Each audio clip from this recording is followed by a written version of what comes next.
Welcome to the Stay Paid podcast, where we help agents and entrepreneurs master the latest business trends to unlock growth and create a life of freedom. Brought to you by Reminder Media.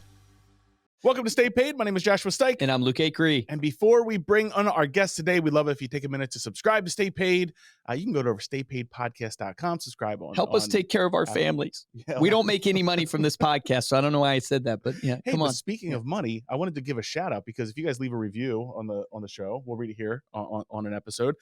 This comes from actually a local agent that we know. Did you write this review yourself? No, this is from Tim Garrity. Oh, okay. I love Tim. Tim's awesome. Tim, he sent us an email, said, "Hey, I just want to let you know on our podcast, their podcast, it's called Bricks and Risk Podcast.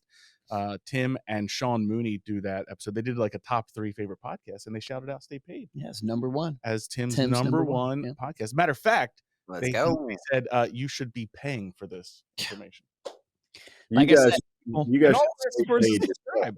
What'd you say, Justin? You guys should stay paid yourself. Exactly, man. It's like a charity over here. What are we doing? ReminderMedia.com. Go sign up for ReminderMedia.com. All right, our guest today returning is Stephen Acree and Cody Smith with the Acree Brothers Realty team, number 1 team in Lynchburg, Virginia. Welcome, gentlemen. What's up, everybody? What up? How we doing? Number 1 reviewed. Are you guys number 1 reviewed too? In Lynchburg, yeah. Oh, in Lynchburg. Well, that's not. You need to be in the state of Virginia, so we'll do a show on reviews. You know. Might be. Awesome. And our guest of honor returning is Justin Brock. Justin stands as a leading authority on all things Medicare and health insurance. His agency, Bobby Brock Insurance, is a national powerhouse that assisted over 50,000 Medicare and health insurance beneficiaries and was ranked one of the fastest growing private companies in America on the Inc. 5000's 2023 list. Through hosted events, virtual trainings, and a thriving Facebook community of over 13,000 members, Justin has established a marketing empire dedicated to helping agents scale their businesses. Welcome, Justin. You know, Josh, I like the way you say insurance. Do you? It's a very unique way to say it, and I like it. Wait, how do I say it? Because I make fun of the way Luke says things, so make fun of me. You say it again, Josh. Say insurance. Insurance. You say you changed it. You changed it. Now you're so. What did I say? Insurance? Insurance.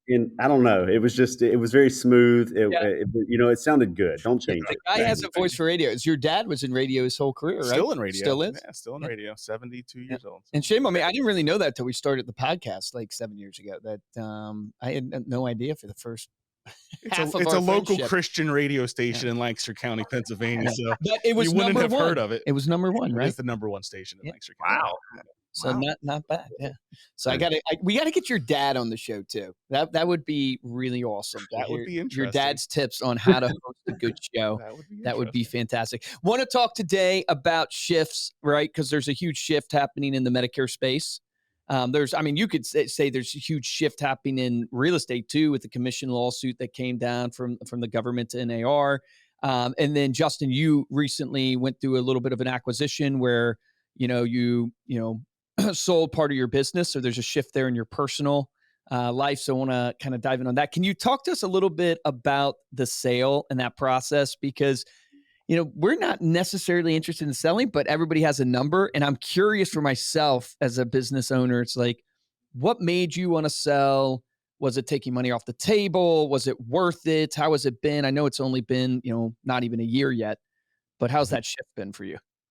Yeah. So, entertaining it wasn't like when we started building, we were selling. I didn't even, early on, it was like 250,000 seemed like a, huge goal, and then your horizon just expands as you gain access to more and more information, and you hear more and more stories. And I remember the first time I heard of a friend of mine in the industry, or somebody that I considered way ahead of me at the time, selling and hearing he got $50 million to sell his agency or his call center, and that was when I started thinking, okay, I would sell, but still I would kind of go in and out of like this emotional high and low of the business, because you get emotionally attached to a business you're building. But at the same time, like what you have to keep that foresight of like, what am I really trying to do? And what I'm trying to do is make sure that the distance between my family's, perceived safety from, negative impacts of the world is, there's a bigger and bigger distance. That's the way I feel like. And so at some point it's like locking in some of that success when the EBITDA multiples get really, really high makes sense. I sold during a Democrat administration, regardless of whether you're, Democrat or Republican, doesn't matter. There's obviously, good arguments on both sides for different things. But when you look at regulatory environments, the regulatory environment for, Medicare Advantage and a lot of our verticals, as well as I think real estate, is a little more harsh under that side. Anytime you get people that are selling something or marketing, the FTC, CMS, those governing bodies seem to be a little rough. So like that's kind of the thought that went into it was, let me hedge my bets against the unforeseen. Albeit I'm typically pretty optimistic about the Medicare landscape. I think even a lot of the shifts we'll talk about here in a minute present tremendous opportunity for many people. They also present problems. And I think it's interesting. I think this administration's thrown a lot at the Medicare world, and somehow we're still kicking. And so I think I feel like I'm a little more optimistic maybe than I would have been before, because like what we've just been through. Well, how I big's your agency now? So we're interesting because we started as an agency. I was building an agency. I was listening to podcasts like Stay Paid podcasts and others out there along the way. Out in my car going door to door. Started that way. Started building some internal W-2 employees. Built up service team, and then I started marketing online. I was reading Gary Vaynerchuk books. Who would say like document your process without Yeah. any sort of kind of like what you guys do here in Stay Paid. You're not making money from the podcast, but you're creating content to draw attention in for other things. So I Yes. started putting content out for agents. And so we built this entire other value ladder for the agent community, which kind of turned into an FMO and some other paid services. But now we actually, through our collective agents, serve over 1 million Medicare beneficiaries. But our internal agency is about 52,000 clients with like my W-2 career agents. And then we have a couple thousand like 1099 agents that serve a collective over 1 million policyholders under us. So Yeah, that's pretty amazing. Now, are you sharing with people? It's okay if you're not. We want the spicy details. Are you sharing with people? Like, was it a multi-million-dollar deal? What was the type of multiple, or did it set so you where you don't have to work again? so I have the way I share it, and I've shared it publicly a couple of times, is we were basically at a $70 million valuation roughly, and we did a 51% deal. So you Get can out back. of here, dude. Good Get job. out of here. So how do you keep the motivation when you gotten a multi-million dollar deal? You still own a bunch of the business, right? But how do you keep motivated? Because now you come in the next day, you're not in control necessarily, even though you are, because they can't do anything without you. And you have millions in the bank. How does that feel? And how do you deal with that change? With our platform company that we partner with, it's AmeriLife. They created the structure where you could hang on to equity, and they just buy a majority. So there's a lot of you have to put a lot of confidence in the idea that they're going to leave you alone as long as you're performing, which is a logical idea. Like somebody that buys a big asset, if it's growing, Yeah, why touch it? why touch it, right? And so far that's been our experience is, as long as we're growing and we're not doing anything like illegal or crazy, they don't mess with us. So I think there are always things that can happen in the marketplace and shifts where they might, but it just doesn't really make sense to have an asset that you paid 10 to 11x. They're pretty hands off. They're not dropping people in your like. There's a couple different models, but like in the private equity space, a lot of times they'll come in after they buy you and they replace all management with their managers, right? Because they want control. So they have their guys that they bring in or girls that they bring in. This one is more they're investing in the entrepreneur. They're betting on you as the racehorse, and so they just want to give you capital and resources to take it to the next level. Do they? Like, are you reporting basically to them quarterly numbers and stuff like that, or is it pretty intense every week? You're having to touch base with them. They're reporting to us. So they took over that. There's certain things that they did take over that kind of helped us because we're a sales and marketing organization. Yep.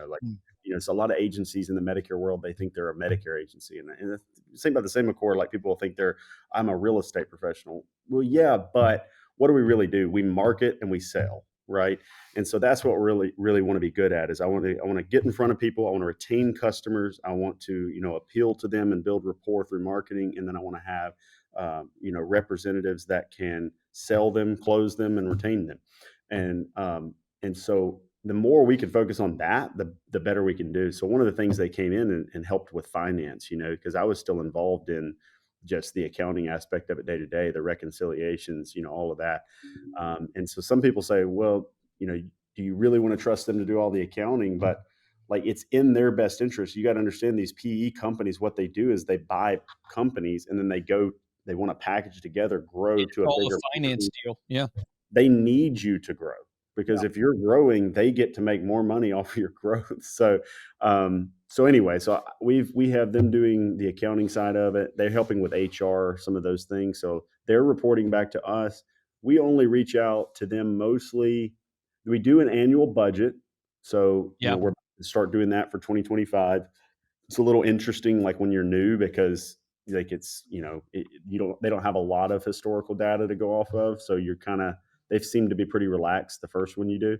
And then you do, they come, or you report to them, like if you want to hire someone, you give raises, all that. But so far they haven't told us no on anything. Dude, that's an incredible relationship. So what'd you buy yourself, or what'd you do for yourself after you got a multi-million dollar deal like that? I got to know, like, did you buy anything, a car, a watch, something? I did a couple of things. I did buy a Lamborghini Huracan. There you go. There you go. I've already sold it. So I had it for 5 months, and I was like, this is stupid. The new wore off, and it was like it would sit there all the time, and it was cool. But I was like, I don't really want to drive it. I'm in Tupelo, Mississippi. It's not exactly a Lamborghini roads around here. But then I did buy a watch. I had bought several before, but I bought another watch, and then I took a lot of vacations with the family. So I think I saw that on your Instagram. Yeah, you were going all over the place, which is awesome. So it gives you that freedom. Isn't it funny how like you buy the Lamborghini and you drive it for 5 months and you're like, yeah, this wears off. It's nice. And it's just the testament, like what you read in the books, what you know to be true from the people who tell you money can't really fulfill. It's really about the journey and all that stuff. It's the process. That's what it is.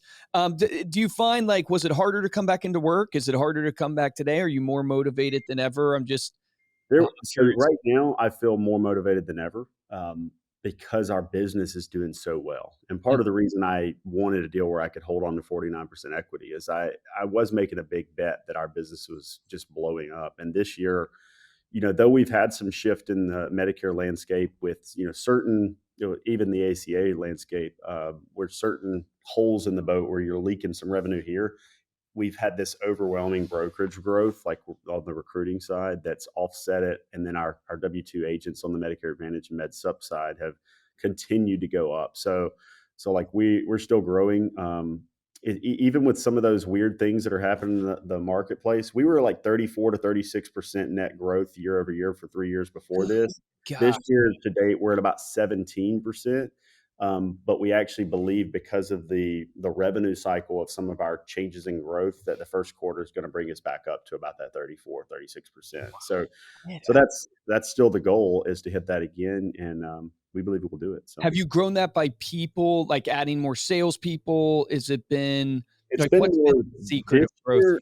Historically, it was more LOA, so more internal salespeople. But this year we've done a little bit of that, but there's a little bit more cost there's a significant amount of more cost when you hire the salespeople, because you're paying them wages, you're all that. The recruiting side, though, has really blown up for us. So the FMO side, we also have a kind of a software product, a lead aggregation system that, we lease, and we've gotten up to about 690 accounts on there. It's a cheap thing. It's like 97 a month, but it adds up. So we've had some revenue come from that. And that's a high margin business too, if it's software, usually.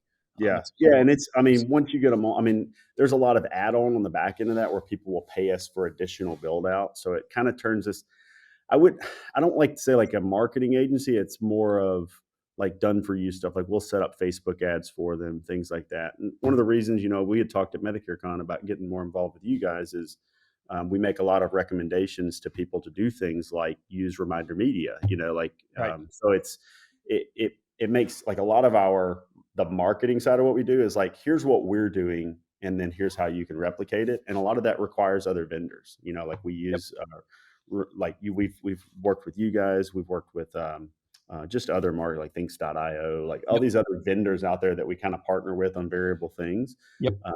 And so That anyway, is that's huge. that's the correct model. It's what we're trying to do, Stephen and Cody, obviously, on the real estate side with you guys. It's like it's like a perfect comparison that you guys are the practicing real estate agents and, very successful. Here's exactly what you do.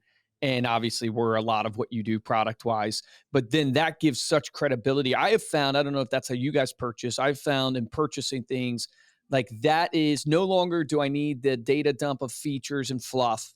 Like I can do my research on that and look at all your features and all the program plans that you have. And I Yeah. don't really need the what is called like the slogan type commercials. What I want is show me the practitioner that is using it and the blueprint of exactly what they're doing. There's no 100% success rate, but I want to see the practitioner. And that's why I think your model, Justin, is just blowing up because you're the practitioner. And Right. then you're showing them, hey, this is what we're using. And you're making money off of that side, which is pretty Yeah. phenomenal. Yeah. There was a period of time where, call them uh, I guess the big predictors of the way marketing was going to change. I would credit like Russell Brunson, Gary Vaynerchuk early on. I was reading their stuff, and Gary was right. He told me to start documenting the stuff online to people that want to replicate some of your success, and you would have, build this great core audience. And that's what we did. We would go on and just kind of talk about what we were doing in our I say little internal agency, which you get out there and you realize like same thing in real estate. Most people are solopreneur.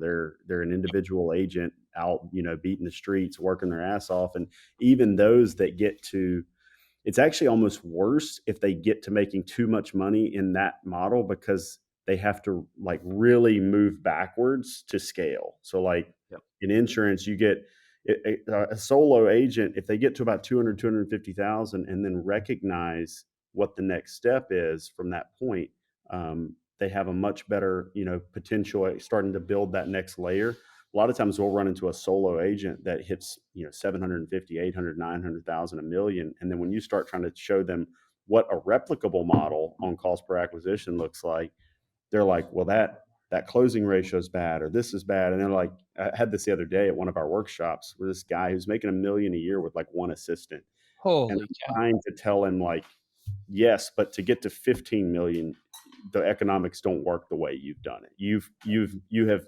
ran past the mark. And of course, like in some cases, some people would say, well, he's making $1 million a year, he's fine. Well, he's working like a dog, like to do that. And then when he comes and sees a guy like me, 36 years old, sells 51% at tens of millions of dollars, and then has 15 million in revenue coming in, whether I come in the office or not, it's like, did I really do it right, or did I do it the hardest way possible? Wow. And so anyway, like that's what we try to do is help them identify that earlier, and how to build an appropriate agency, and hopefully take the mistakes that we made and the mistakes that we've seen other people make and learn from those ahead of time. Your parents tell you all the time, learn from my mistakes. We just don't trust them. We just don't trust them, and trust is a big issue. Like It I is. call it, it's like an intellectual ceiling that a lot of people have, where they're like, oh, these people putting content out online are frauds. And I'm not saying that there are not some out there that are. But if you see the people that are persistent, like there are some people that are legitimately building good businesses and also enjoy the scaling aspect of teaching other people how to replicate some of that success. Yeah, 100%. And it's usually in the consistency that you can vet out the frauds.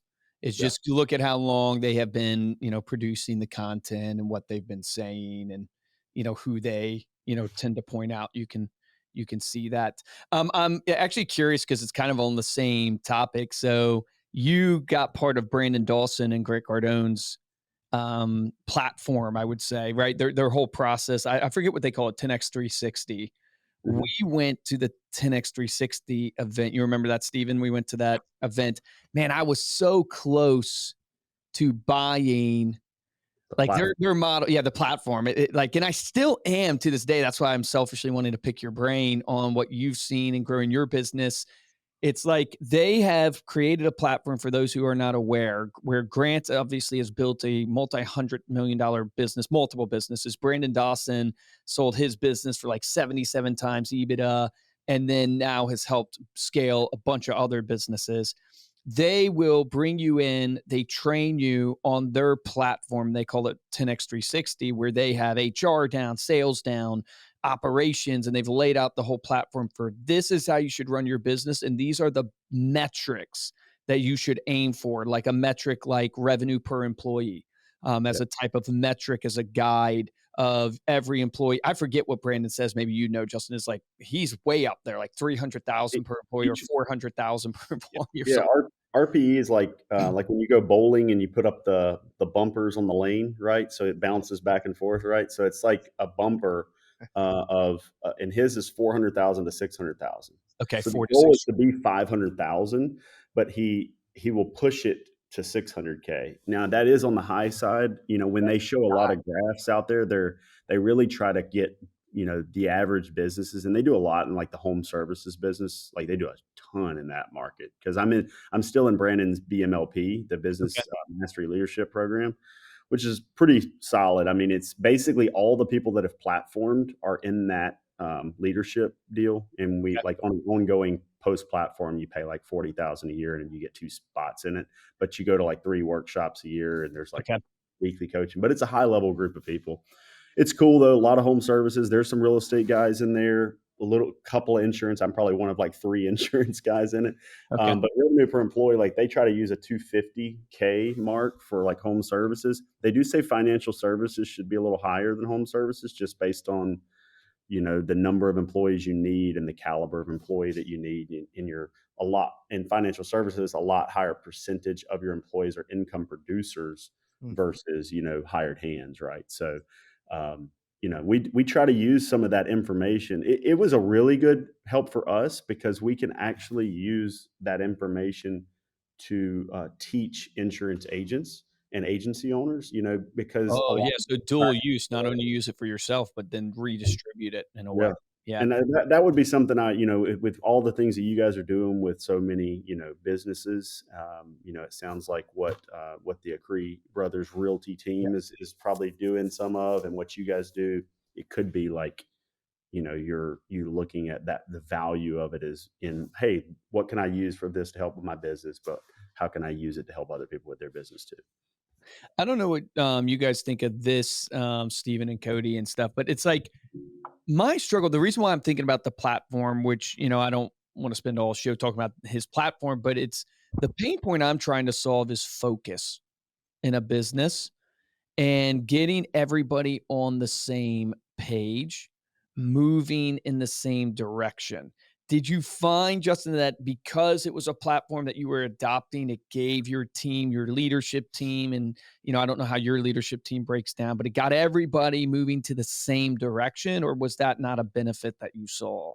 So one thing that one thing we've been very fortunate at, and this is something like Brandon's team, BMLP's heavily about the culture of the company, and it's heavily focused on creating this culture of excellence and camaraderie that is mixed together. I don't know if he uses those words, but that's kind of the way I see it. Is it's high performing, high intensity, but we do it because we love it and we want to grow this, and giving that feeling of your employees feeling invested, though they're not vested, but they feel invested in the success of the company because it benefits them.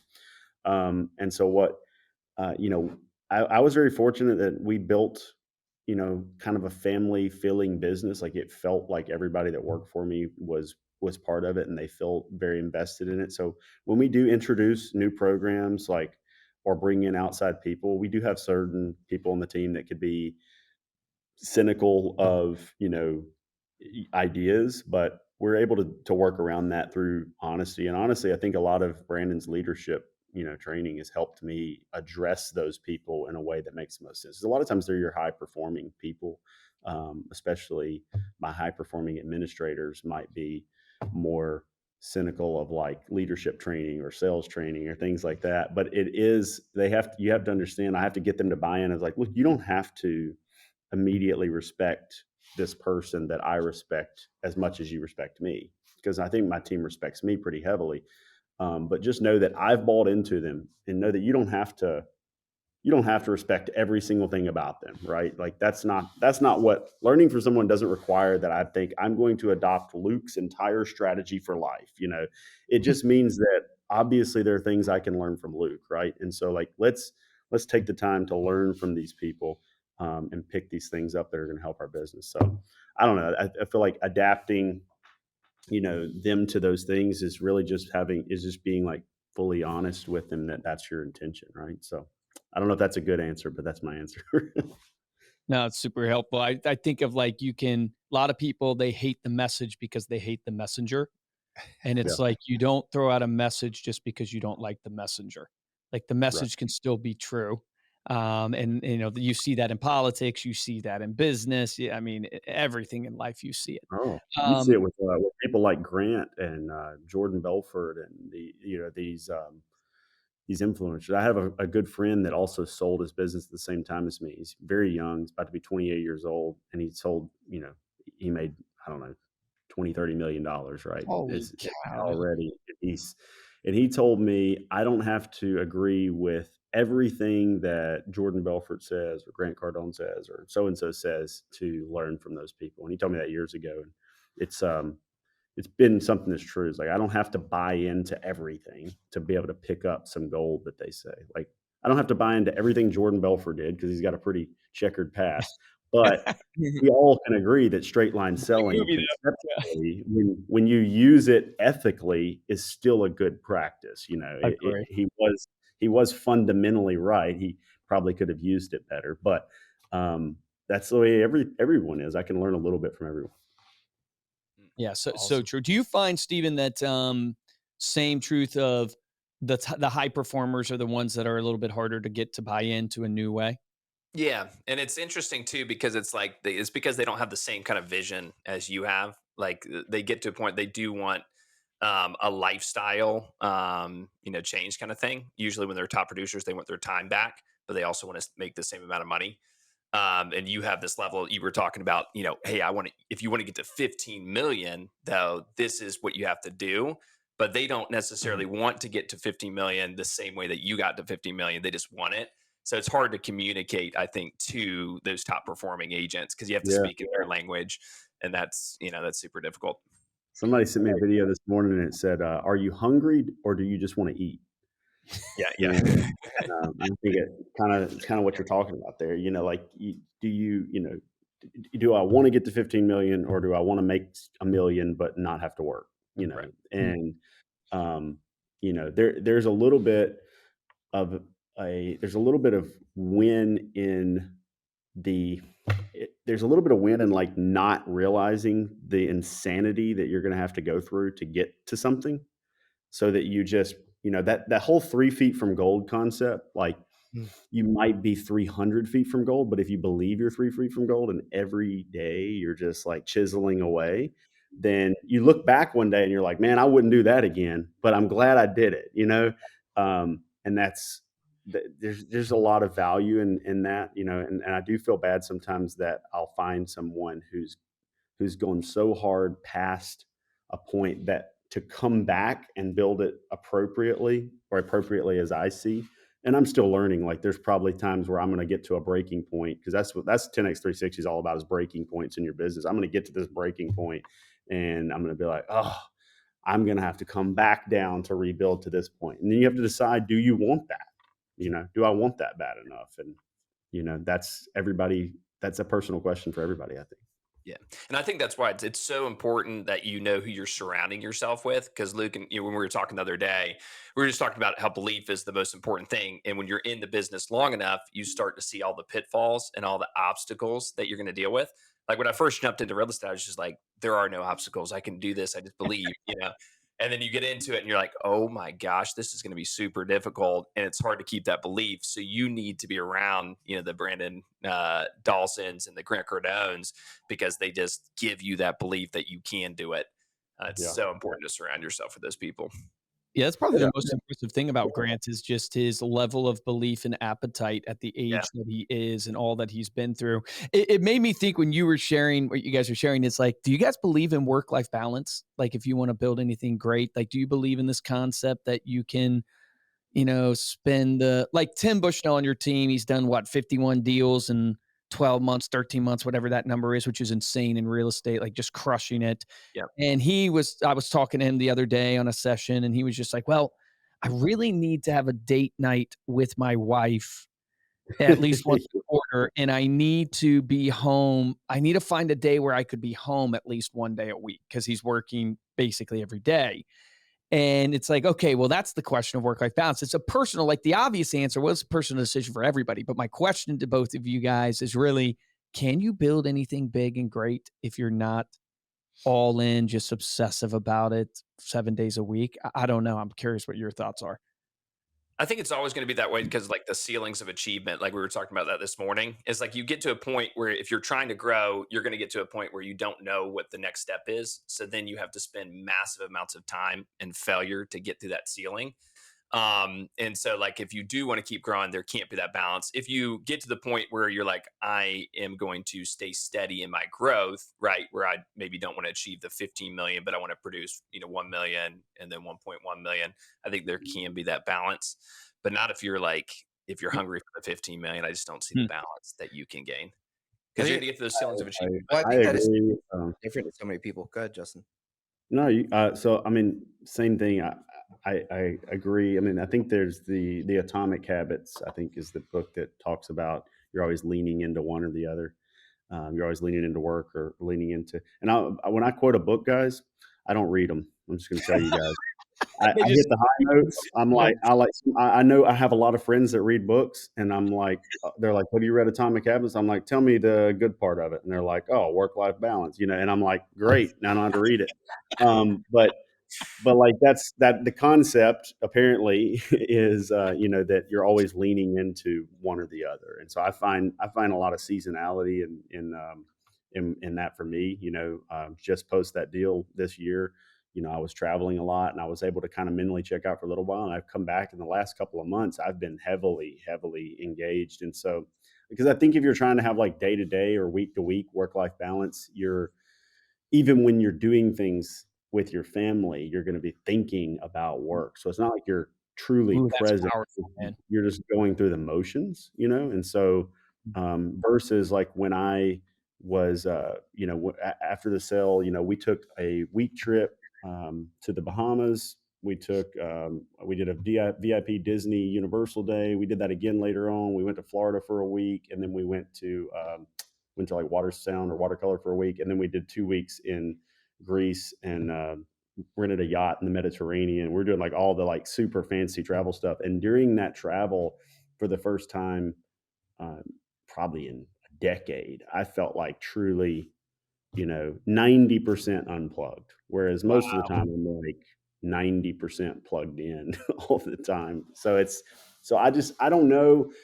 I think you have to decide. I think everyone has to decide what's important. And of course, kudos to my wife for dealing with that because, while some people could look at it and be like, well, there's been benefits to dealing with it because you guys are doing really well. Like it's impossible for them to see what's going on in your head that she just has to love me enough to deal with it. And, because I'll tell her, I'll be like, I know you're not on this. Yeah, I know you don't understand like the timeline or the frequency that's in my head or like what I'm going to is I try to paint it, but I don't know that they truly are on the same wavelength. But she loves me 90% of the time enough to deal with it. So, That's well um, said, man. Well said. Awesome. Well, gentlemen, thank you so much for coming on the episode today. Cody, Steven, appreciate you guys. Jeez, I can't believe we're already at the end, dude. I could keep going. I got so many more questions. What do you That's want to great. do? No. This is great. Yeah, we'll wrap it up here. We got to bring Justin back, though. You're a stud, dude. Justin, Like, thank you so much for joining. Before we close out, let people know how they can connect with you. yeah, you can hit us up. We got a great splash page at justinbrock.com. We're always trying to grow on Instagram and YouTube. So at the Justin Brock or youtube.com/Justin Brock. Awesome. Appreciate it. Thank you all so much for listening. You can get the links that were mentioned here on the episode, as well as all of the show notes and the video over at staypaidpodcast.com. While you're checking out the video, make sure to subscribe to Reminder Media on YouTube there.